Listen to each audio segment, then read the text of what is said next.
Welcome back, ladies and gentlemen, and happy Friday. I'm your friendly neighborhood PM here to give you your top 3 points of the week.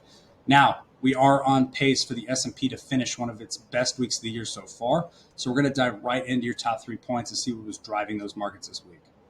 At point number 3 was the Fed rate decision on Wednesday. So the Fed did come out and leave rates unchanged. We largely expected this.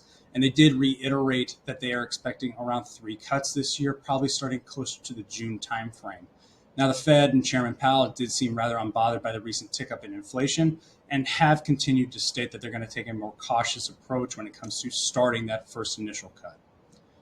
At point number 2, it was Lululemon falling over 10% last night after they had to lower their full year guidance on sales. Now, a lot of this is going to be attributed because of a weakening U.S. consumer demand. They did state that their U.S. markets were buying a little bit less than they previously were. And a lot of this can be probably attributed to carry-through effects from inflation. So like we saw last month, core goods did tick up a little bit, namely in that apparel space. So you're probably seeing some follow through into that. And finally, point number 1, it was Apple falling over 4% after the U.S. Justice Department disclosed that they were suing the company, as well as the EU was coming out with antitrust probes. Now, the U.S. lawsuit is focused around the concept that rivals and competitors to Apple cannot access their software and hardware on their devices, while the EU side of things is focusing more on the fees and the conditions of their App Store developers.